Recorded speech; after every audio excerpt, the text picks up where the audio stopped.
The thoughts and prayers of the entire White House remain with all of the Catholics around the world who are mourning the death of Pope Francis. Pope Francis touched millions of lives and dedicated his life to serving the Catholic Church.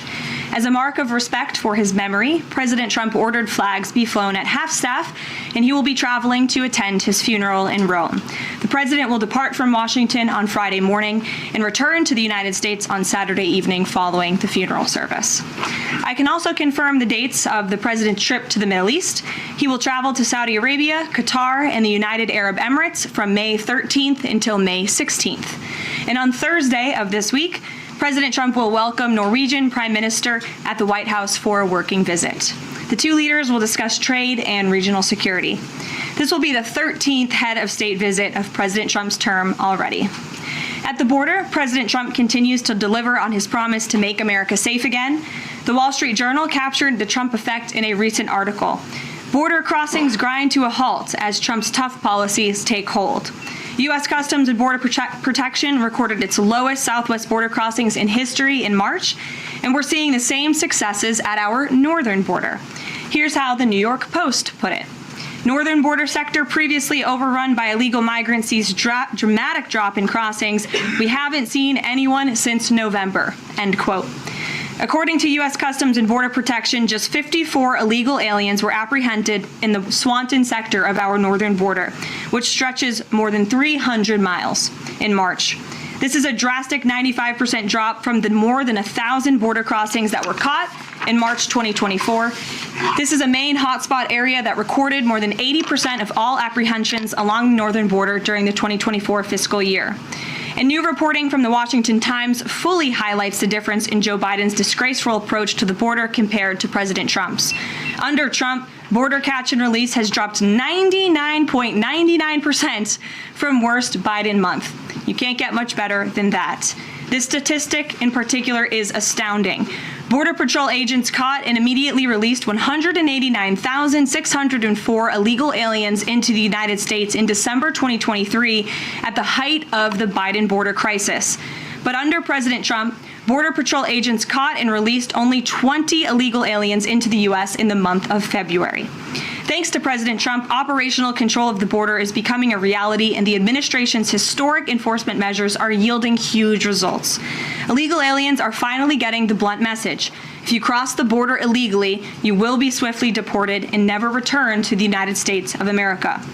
Efforts to arrest the criminal illegal alien invaders are continuing to ramp up. ICE Chicago arrested a Mexican national convicted of predatory sexual assault of a child in Cook County, Illinois. This week, ICE Denver arrested a Mexican national convicted of sexual assault of a child in Houston County, Texas. ICE Miami arrested a Nicaraguan convicted of aggravated battery in Hillsborough County, Florida. ICE Houston arrested a Salvadorian national convicted of attempted sexual assault of a child in Escape in Dallas County, Texas. And ICE Chicago arrested a Mexican national convicted of aggravated sexual abuse of a minor in Illinois.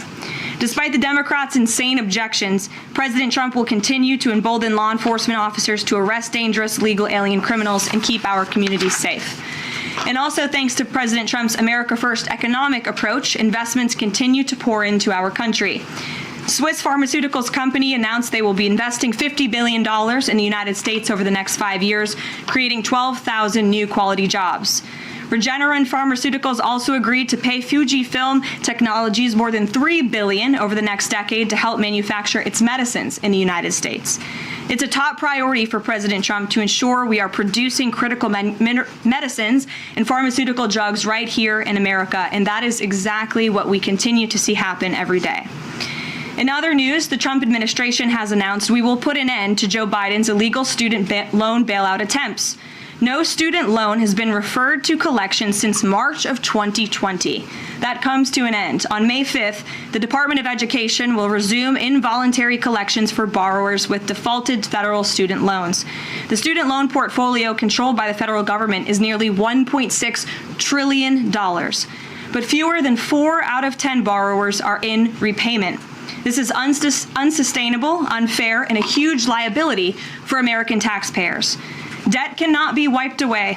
It just ends up getting transferred to others. So why should Americans who didn't go to college or went to college and responsibly paid back their loans pay for the student loans of other Americans? The Trump administration will never force taxpayers to pay student loan debts that don't belong to them. Student loan borrowers need clarity, and we're finally giving it to them. Borrowers will now be clearly expected to repay their loans, and those who default on their loan obligations will face involuntary collections. The government can and will collect defaulted federal student loan debt by withholding money from borrowers, tax refunds, federal pensions, and even their wages. America is $36 trillion in debt. We must get our fiscal house in order and restore common sense to our country. If you take out a loan, you have to pay it back. It's very simple. President Trump will not kick the can down the road anymore. Before we open it up to questions today, I want to commend our pool photographer who is in the room with us today. ABC News photojournalist Melissa Young is retiring after 44 incredible years on the job, covering here at the White House.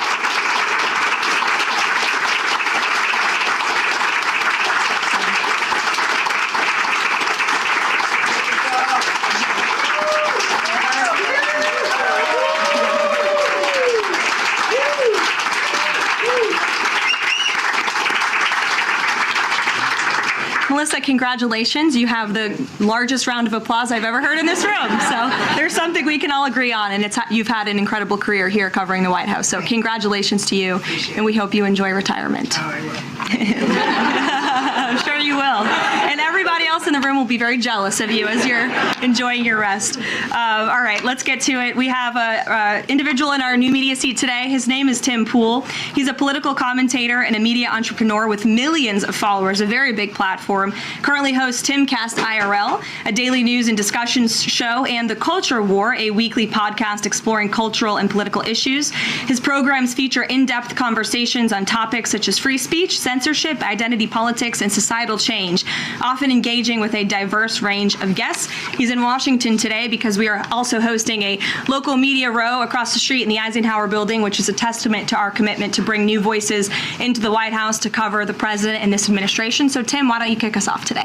Yes. Many of the news organizations that are represented in this room have marched in lockstep on false narratives, such as the Very Fine People hoax, the Covington smear, and now what's being called the Maryland Man hoax, where an MS-13 gang member adjudicated by 2 different judges, I believe, is just simply being referred to as a Maryland Man over and over again.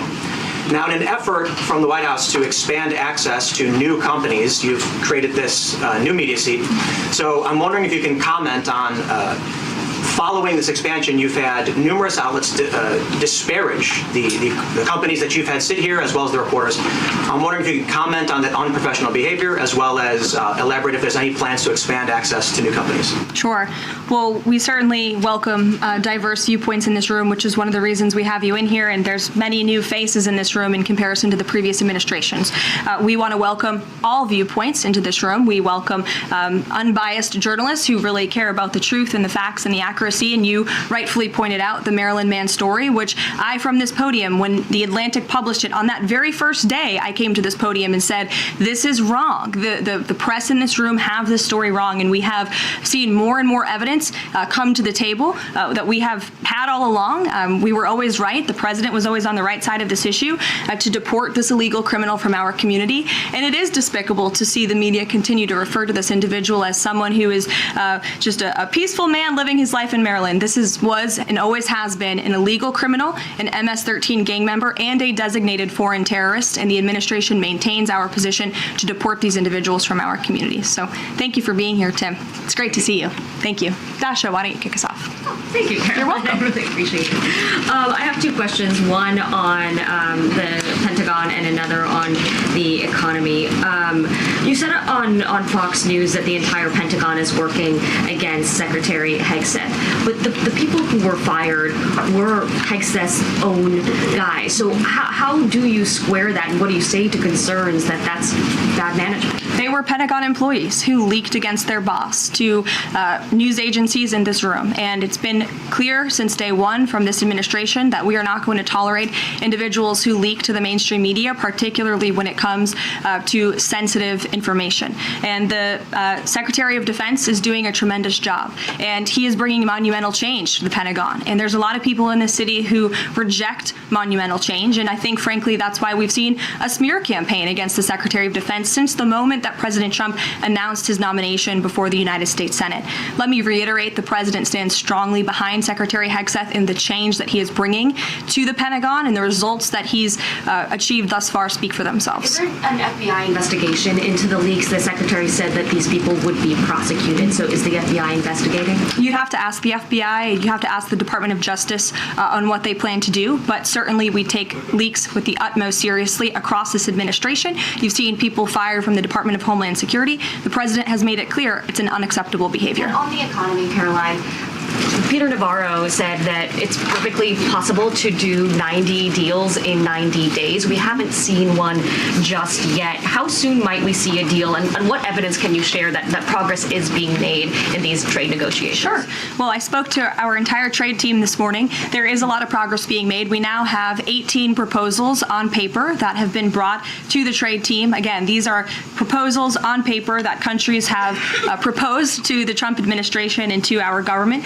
You have Secretary Bessent, Secretary Lutnick, Ambassador Greer, NEC Director Hassett, and Peter Navarro, the entire trade team, meeting with 34 countries this week alone.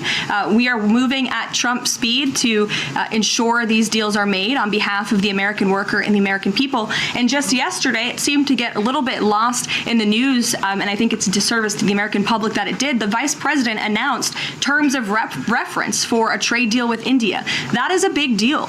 We know when we look at the numbers, the monetary trade barriers and the non-monetary trade barriers from India, they have been ripping off the United States and American workers for a very long time. So the fact that the Vice President with Prime Minister Modi on that trip in India announced these terms of reference, which is essentially a framework to move the ball forward to sign a good trade deal between our two nations, is great progress, and it speaks to the work ethic and the real labor that's being put into this effort by the President's trade team.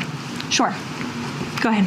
Does the proposals that you talk about, is that enough to extend the pauses on these reciprocal tariffs, or does the President need to see, these deals inked and signed to offer any sort of additional extension beyond the 90 days? Well, look, ask me in July when the deadline hits. I know I'll be answering those questions from all of you in this room. There's a lot of time left, and the President's trade team is working, again, at Trump speed as quickly as they can to ensure that these deals can be made. Are any of those conversations yet with China happening? I actually do have something to share on that. I asked the President about this before coming out here, and he wanted me to share with all of you that we're doing very well in respect to a potential trade deal with China. As I mentioned, there have now been 18 proposals in more than 100 countries around the world who are wanting to make a deal with the United States of America, and the President and the administration are setting the stage for a deal with China. So we feel everyone involved wants to see a trade deal happen, and the ball is moving in the right direction. Sure. Setting the stage for a deal with China, what does that mean? Has the President spoken directly with Xi yet?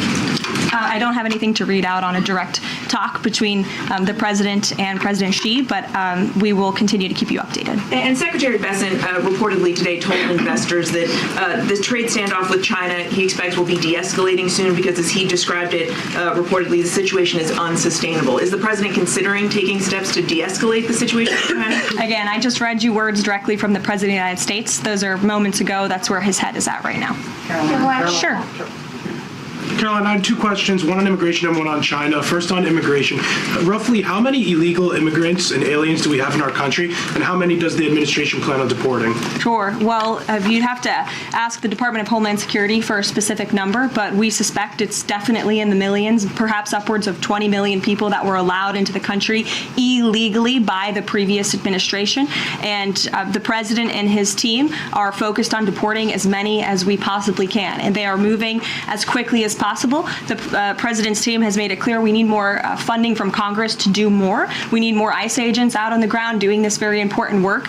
And we also need rogue district court judges to stop acting as judicial activists, trying to block the administration from deporting illegal criminals from our nation's interior. The American public elected the President to do this, and he's following through with that promise. And we have over 250,000 Chinese nationals in our country right now on student visas. Does the administration believe there's any national security concern when it comes to those those over 250,000 Chinese nationals in our country? Well, as you know, when it comes to foreign visas, the Secretary of State has the right to revoke visas of those who we feel are acting in an adversarial way to our foreign policy interests here in the United States.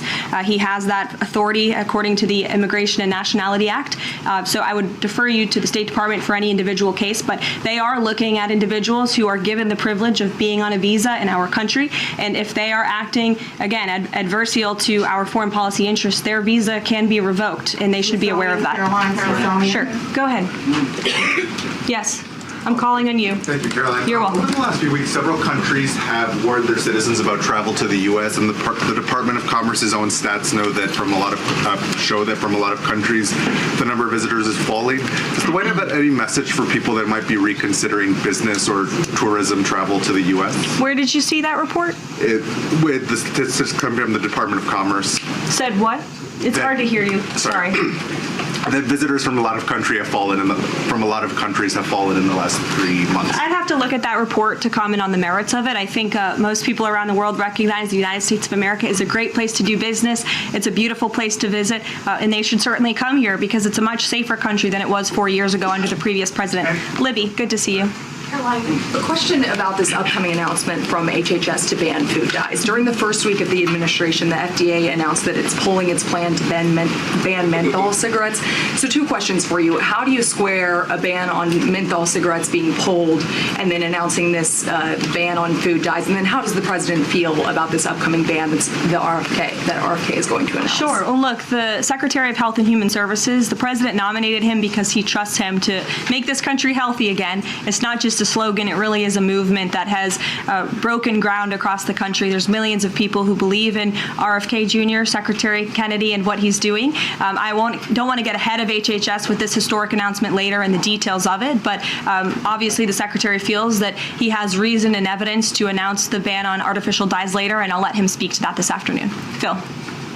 The president started the process of reclassifying more than 50,000 federal employees as Schedule F. We've already seen him march through a number of government agencies. I'm curious, should we expect mass firings, or is this a case-by-case approach, a scalpel or a sledgehammer? Well, look, as you saw on Friday, the president put out a statement about it. The Office of Personnel Management reclassified workers. They're now called Schedule Policy/Career. And all the president is trying to do is ensure that federal workers are being held accountable for corrupt behavior. If they are engaging in corruption as a government worker, they should no longer have their job. I think that's pretty common sense.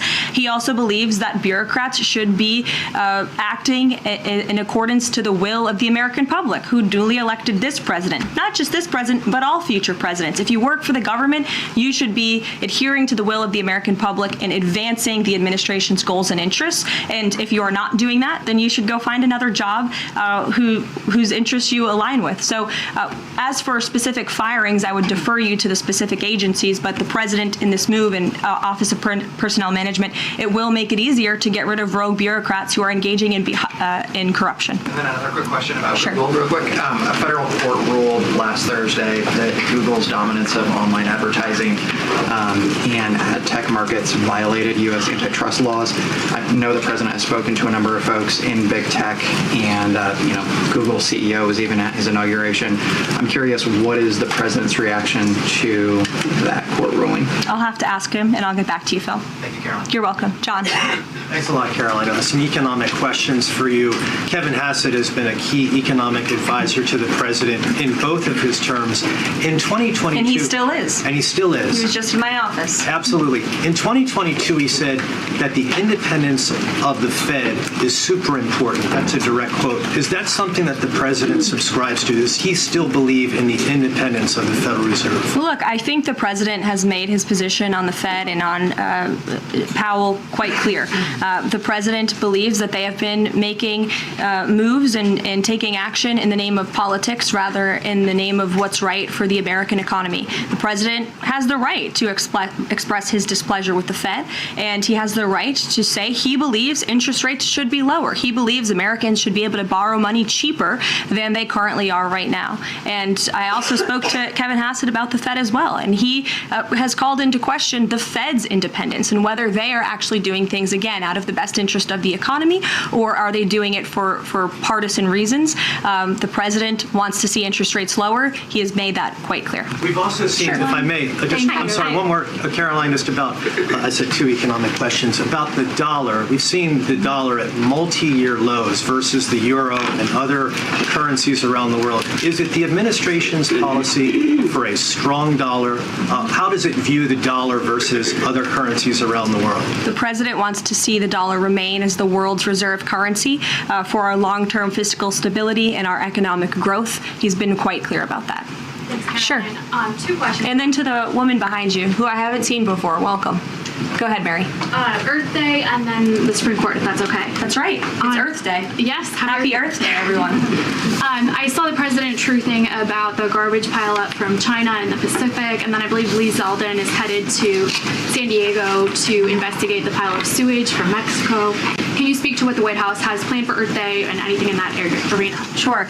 I do have points from the EPA. Administrator Zeldin's doing a fantastic job, and they are always sharing their accomplishments with the White House, which we very much appreciate. He will be traveling. I believe he's in California today for sewage situation. Here you go. Administrator Zeldin met with his Mexican counterpart to discuss steps Mexico needs to take to ensure the water entering the United States is clean and safe. And he's holding a press conference in San Diego today with elected officials and local stakeholders on the Tijuana River sewage crisis. I would also add from the president himself, he has always maintained he wants America to have the cleanest air and the cleanest water. And we want to do what's right for our environment and for our earth. And a lot of that is making sure that we have clean and sustainable energy, and we know that we produce natural gas cleaner and more efficiently than any country in this world, and the president wants to see that continue. Thank you. And then on the Supreme Court, I know the court is hearing a case dealing with parents who don't want their kids having to read gender ideology books in schools. Can you comment on that case and what the Trump administration hopes to see come from that? Sure. We hope the Supreme Court will do the right thing, and the president has been very clear. He stands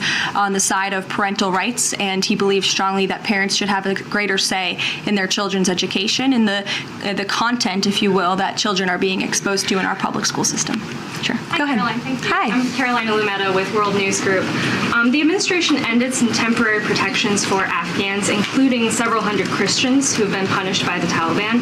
Is the president considering any exceptions for Afghans who could face death or torture if they return to their home country? So let's just be clear about one thing. We didn't end that proactively. It expired, and it's because the previous administration illegally paroled millions of people, or hundreds of thousands of people, into the country, and then gave them temporary protective status, which again is a temporary status. It's not a permanent status in this country. And if there are individuals here who came in through the Biden administration who want to claim asylum, there is a legal process to do that, and those cases will be adjudicated by a judge on a case-by-case basis. We have a legal immigration process in this country for a reason, and all this administration is trying to do is effectuate that. Reagan. Thank you, Caroline. I have two questions for you Sure. on immigration. March deportation numbers were down slightly from the same time period last year. SCOTUS recently ordered a pause on deporting term-day arrival members with the Alien Enemies Act. I'm curious what other tools the administration is looking at to boost those deportation numbers. Sure. Well, we are obviously complying with the court's order. However, it was a temporary pause. The Supreme Court basically said, sit tight, and they will follow up with an order, and we're confident that the Supreme Court will rule on the side of law and recognize the president absolutely has the executive authority to deport foreign terrorists from our nation's interior under the Alien Enemies Act. We feel very strongly about that, and we're confident the courts will side with the president and his executive authority. As for deportations, we continue to deport illegal criminals under Title VIII, which is an immigration authority given to our Border Patrol agents and the Department of Homeland Security to deport illegal criminals from this country. And the administration continues to do that at record speed as quickly as they can with the resources that they have. The DOJ recently dropped charges against the MS-13 leader caught in Woodbridge, Virginia, with the idea that this will expedite the deportation process. Does the administration plan to drop charges against other criminal illegals to speed along the deportation process? You'd have to ask the Department of Justice. Obviously, that's within their purview, and I can't speak for them. However, it is our goal to deport as many illegal criminals and aliens from our country country as we possibly can, as quickly as we can. Jackie. Thank you, Caroline. We've heard so much about this Saudi trip planning, and the president's mentioned it himself before, but I don't think we've ever heard on the record what he hopes to achieve in Saudi Arabia and what the purpose of the trip is. Sure. Well, the president looks forward to this. It was supposed to be his first foreign visit, but of course now he is going to Rome this weekend to honor the Pope and attend the funeral. The president looks to strengthen the ties between the United States and these countries in which he will be visiting. He'll be having many bilateral meetings and talks, and we look forward to the trip and hope to see many of you there. And the meetings in London this week, do they have any nexus with the plans in Saudi Arabia? I can't speak to that. However, I do have an update on meetings when it comes to the Russia-Ukraine war. I was just in the Oval Office with the President, Steve Witkoff, and they wanted everybody to know that the negotiations continue. We feel, again, we're hopefully moving in the right direction, and the special envoy, Steve Witkoff, will be heading to Russia again later this week to continue talks with Vladimir Putin. Is that why Rubio is not heading to London? Is he accompanying Witkoff to Moscow? I can't speak for the Secretary of State's travel schedule. I'd defer you to the Department of State. And then more broadly, just about the peace agreement, the talks that are ongoing. Secretary Rubio had said that if things don't go the right way, that the U.S. might need to take a step back. What does stepping back look like? Is that a step back from brokering peace, or would that imply a broader withdrawal from U.S. support for Ukraine and the war? Look, I think it would be unwise for me to broadcast that from this podium. Ultimately, that's a decision for the president to make, but he's made it very clear he wants to see peace, he wants to see this war end, and he wants to stop the killing on both sides of this war, and he's been very clear about that for quite some time, and he has grown frustrated with both sides of this war, and he's made that very known. Caroline, Brian. thank you. Thank you, Caroline. Last week, the president talked about nonprofit groups, specifically taking on crew, and he hinted that there could be further actions taken against nonprofits. Does the White House have any plans for any sort of actions against NGOs, nonprofits, or other similar groups? Is any of that coming up? Is that being worked on at this time? I'll have to check in with our policy team and get back to you. Sure. Thank you, Caroline. Travis Gilmore with the Epoch Times. Are some colleges using taxpayer funds to further political agendas? And what is the administration's response to Harvard's lawsuit? Sure. Well, the president has made it quite clear that it's Harvard who has put themselves in the position to lose their own funding by not obeying federal law.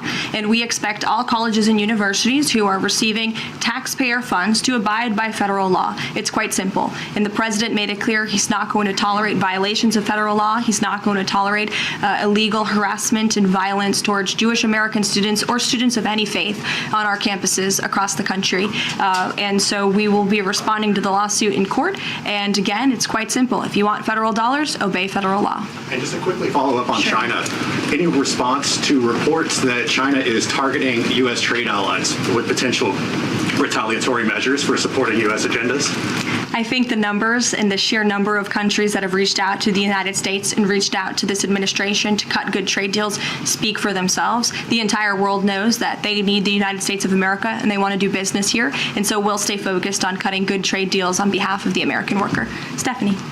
Thank you, Caroline. Can you give us any additional details from the president's call with Netanyahu today? I did speak to the president about it. It was a good call. They spoke particularly about Iran and the negotiations that are underway with Iran and the United States. And the president has made it very clear repeatedly, but I'll reiterate, there is no daylight between the United States of America and the state of Israel. He stands strongly behind our ally. He's made it quite clear when it comes to Iran that we want to see a deal, and Iran has a choice to make. But the president has also made it very clear, and he reiterated that in his call with Prime Minister Netanyahu today about the need for Iran to never obtain a nuclear weapon.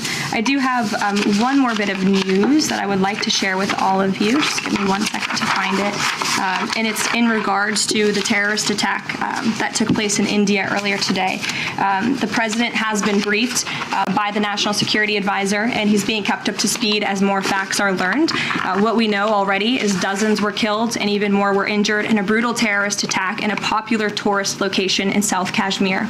President Trump will be speaking with Prime Minister Modi as soon as he possibly can to express his heartfelt condolences for those lost. And our prayers are with those injured and our nation's support for our ally, India. These types of horrific events by terrorists are why those of us who work for peace and stability in the world continue our mission. So we'll give you a readout of that call later this afternoon. There's a lot of work to be had. You may hear from the president later this afternoon as well, and we'll see you all later. Thank you. Were any Americans among those dual American citizens? We'll keep you posted. 妈妈是我的心肝宝贝，她值得最好的。想帮助睡眠，促进排便，我为妈妈选配新全效克菲尔益生菌，希望妈妈不舍不得买给自己，为我来买。希望妈妈睡得香，醒得大。现在就上快点购母亲节买新全效克菲尔益生菌，宠爱妈咪超值专区，享各项健康好礼最高3重送，满5000加送520元购物金。透过中天新闻网 App 下单或输入 CTI 推荐码，每